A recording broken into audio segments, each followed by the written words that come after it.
What is going on, everyone? John Pascavage here, and getting the co-mobile packed because heading down to Marbury, Maryland again, right near Washington, D.C. for another MLF BFL tournament on the Potomac River. Y'all saw the first one. I did pretty well there. Took an 18th place finish and got in the money, and that went pretty well. So actually getting ready, there's another one here this Saturday. Tonight's Thursday night. I'm gonna be leaving at some point tomorrow, but packing up here, and I'm really excited. All right, so just got down here. I'm staying at the Red Carpet Inn tonight, Indian Head, Maryland.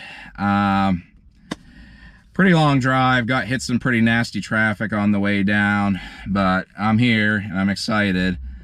I got my text a few minutes ago, and it's tomorrow I'm gonna be boat 80, so 2:45 check-in, 6 a.m. takeoff. Basically, in a sense, since we're in that fourth flight, we get an extra 45 minutes to fish, so that's a good thing.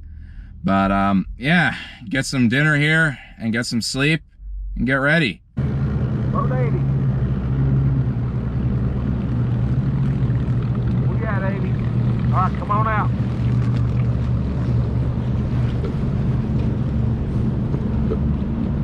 Boat 81. Yes, sir. All right. Boat 82. Right in line, guys.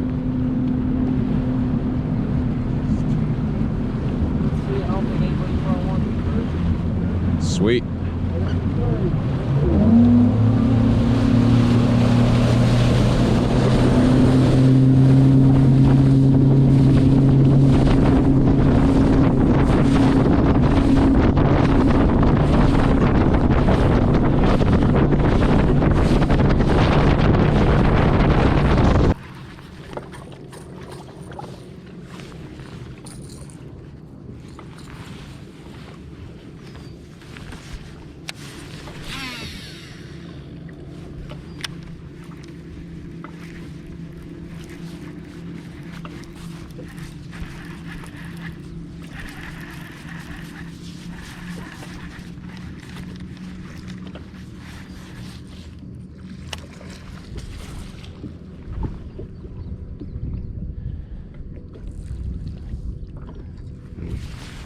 I don't think he'll do 50.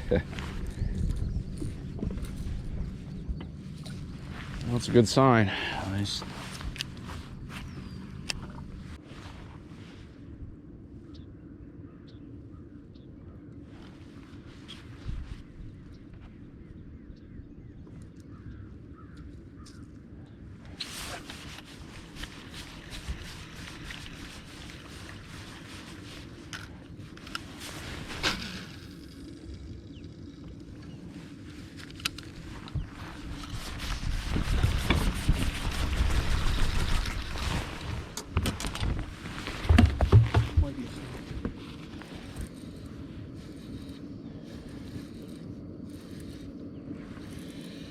Yeah.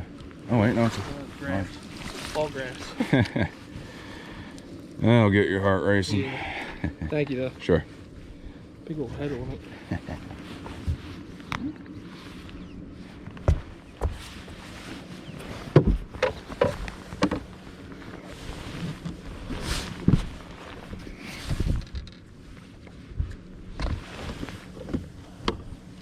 There you go.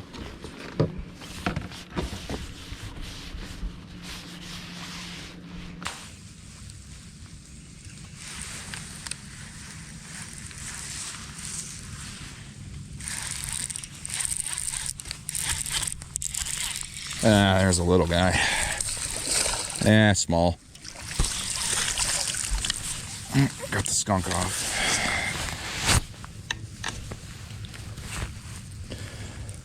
If he were 12, he'd probably keep.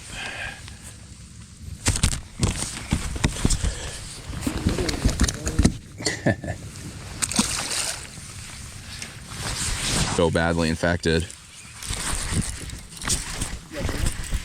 Yeah. Ah, he's off. Might have.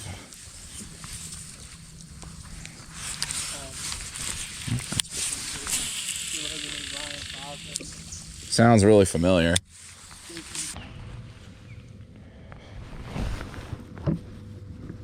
Yeah.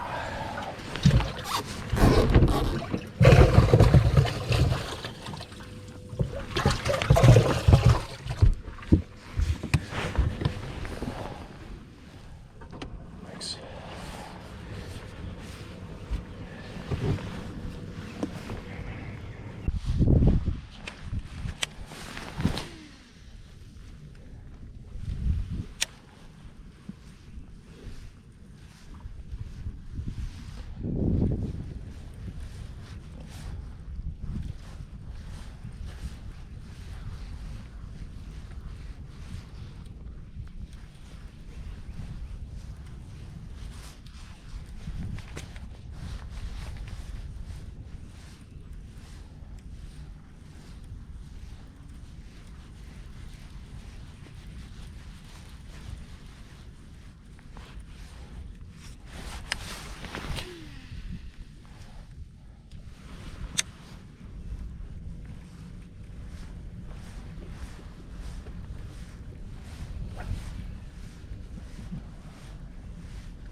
Double.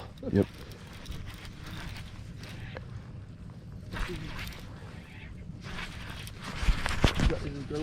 He's all right.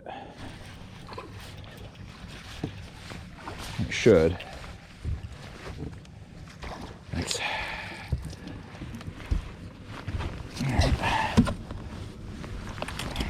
Oops, sorry. Oh, you're fine.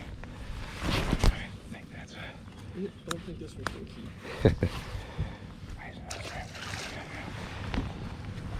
Like, it got stuck in it. Oh, okay. It got like flash and stuff in it.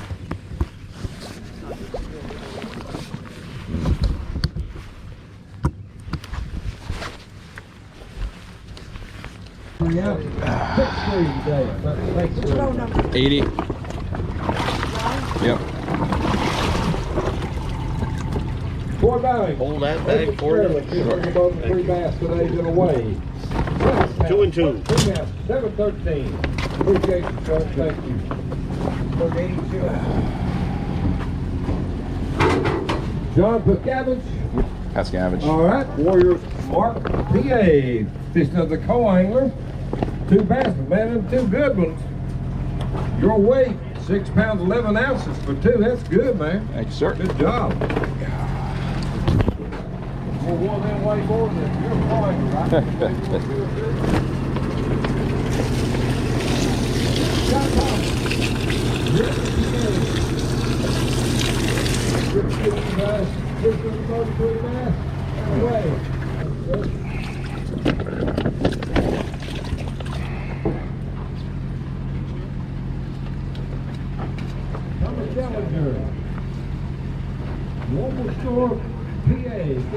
Thank you. Trying to make them look like giants. Nobody's got to know. Don't tell them, you ain't got to tell them the weight. Tell them they're 6 pounds. Who's in the pad?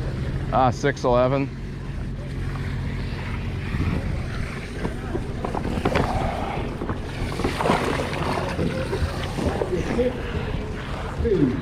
So I'm out here walking around, just getting some steps in. I got about 11,000 and I want to get 15 to 20,000 in today, getting some exercise. And this just happens to be the only time I have where I have some privacy and I can shoot some commentary. So just going to do that right now. Anyway, I finished up in 57th place on the co-angler side, just those 2 keepers for 6 pounds 11 ounces. So at least the ones I got were really nice. On the plus side, I'm in 23rd place on the co-angler side for overall points. So I'm still sitting in good shape for the regional qualification, which I need to be in the top 45 to do that.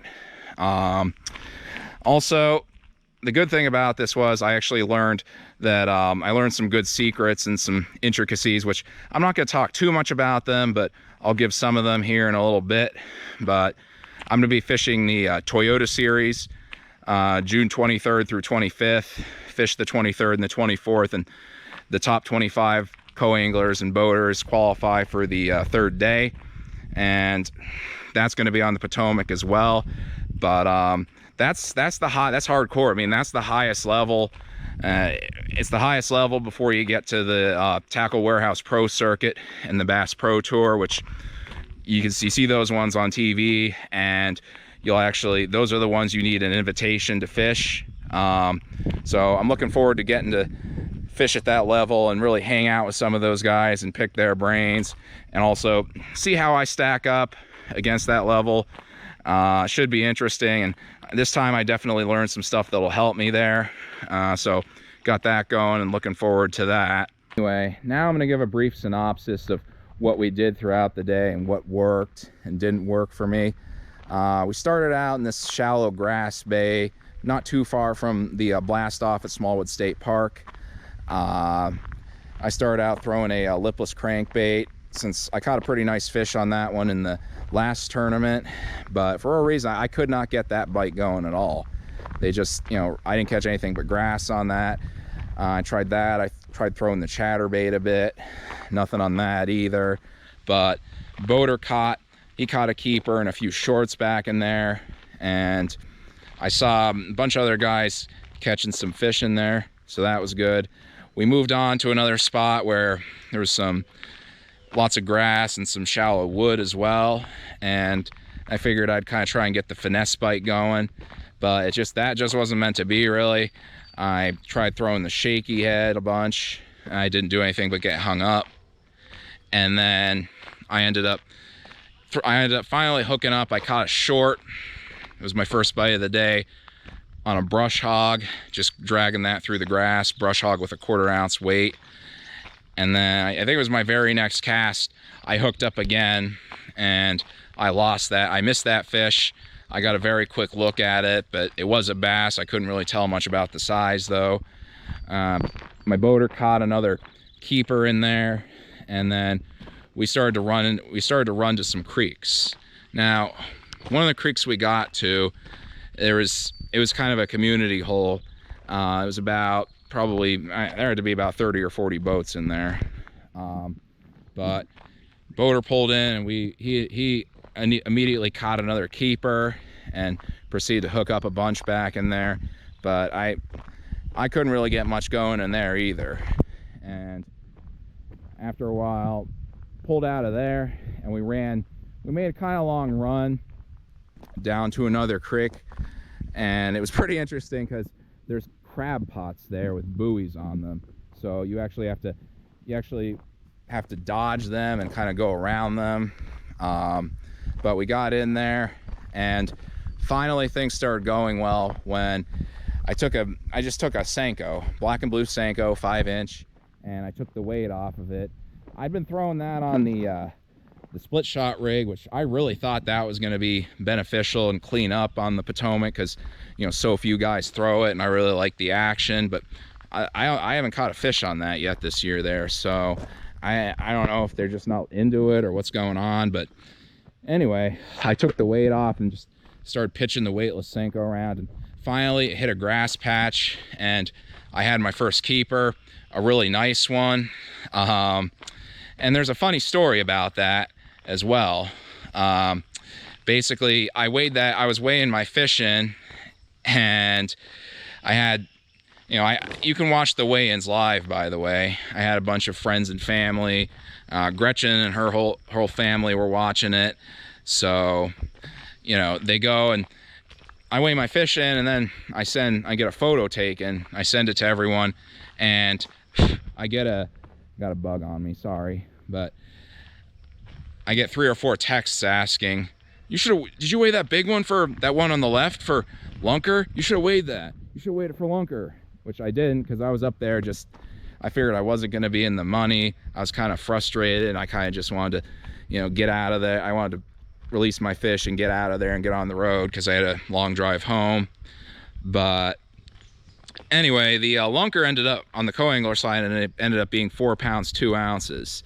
So, you know, you be the judge. If the fish on the left in the thumbnail of this video, that's my right, your left. If you think that was 4 pounds 2 ounces, let me know. If you don't think it was, let me know. But lesson learned, got away the lunker. So that's a funny story, mistake on my part. But anyway, that one wanted the Senko. I mean, from the looks of it, I thought it was a late spawning bed fish, but it wasn't, right? It swallowed it and it actually wanted it and actually took it deep. I had to cut the hook, but the fish ended up being fine. And then we went back into the first creek we fished, and I switched over to just a regular swim jig with a swim bait, a small plastic swim bait trailer, and they ended up eating it quite well. And within a few casts, we doubled up and I had my second keeper. It was a nice fish, so that was good. And then I also caught a nice catfish on that, and I proceeded to get bit on that a bunch. I didn't catch any more keepers on it, but I had a lot of bites. I caught a bunch more shorts, and I'm thinking that if I would have switched over to that earlier, I probably would have done a lot better. But yeah, overall, I'm very happy and pleased with how the year is going. I made a bunch of goals this year, and I'm definitely making some good progress towards them. And you know, one of the big things I wanted to accomplish this year is just, I guess, from a mental mindset, was to keep an open mind and, you know, not get too high with the highs or get too low with the lows, kind of trust the process. And, well, you know, one of my admitted weaknesses is that I tend to, I like to systemize everything, right? I like to create a system, kind of try and do things the same way every time as much as possible. And, you know, when I'm on fish, if it ain't broke, don't fix it. That's a good thing. But then again, on the flip side of that, I tend to, you know, if I have so much confidence in something, I tend to stick with that almost to a fault. And then I'll be like, oh, they're going to turn on. They're going to hit this eventually. They're going to hit it. And I get to lunch and it's like, I don't have a bite, or I have one fish. So, I mean, one thing is I'm definitely trying to become more adaptable, right? And these damn bugs are everywhere, but trying to become more adaptable and really kind of get better at fishing the moment. And well, I think you can definitely say I did that, because, you know, in the first 2 BFL tournaments this year, I've caught keepers on 6 different baits and fish on 7 different baits, right? So I'm definitely making progress and, you know, gaining some confidence and gaining some skill on baits and techniques I consider myself to be, you know, I consider to be weaknesses for me. So got that going. And then the other thing is that, you know, fishing as a co-angler, it kind of forces you to adapt, right? I mean, you don't have control of the boat, so you can't just say, you know, oh, I'm going to pull up and go somewhere else and try something different. No, you know, you're in the back, and the given conditions, the given location, whatever that may be, you got to catch fish, or at least try to. And, you know, if that means throwing, you know, a gummy worm on a hook fashioned from a safety pin, that's what you got to do. Obviously, I don't know, there might be some MLF rule against that. I'm joking. I think you get the point. And that's just, it's really helping me out here, you know, because, you know, going back to the Toyota series, there's going to be guys in that who, they fished in the Elite series, they fished in the Classic, they fished in the Bass Pro Tour, and even in the Tackle Warehouse Pro circuit. And there's going to be guys who are going to get to that level in the next few years. So, you know, someday I'm hoping that'll be me. And obviously I got to get a bigger boat so I can fish some of these as a boater, but also I want to be able, you know, I know I have my work cut out for me. I know that I still have a lot of work to do, and just doing these and the way this year's gone is helping get me some confidence, and it's really helping my attitude. So that's great. Anyway, I want to thank y'all for watching. Please remember to comment anything down below, subscribe if you haven't already, do all that for the algorithm.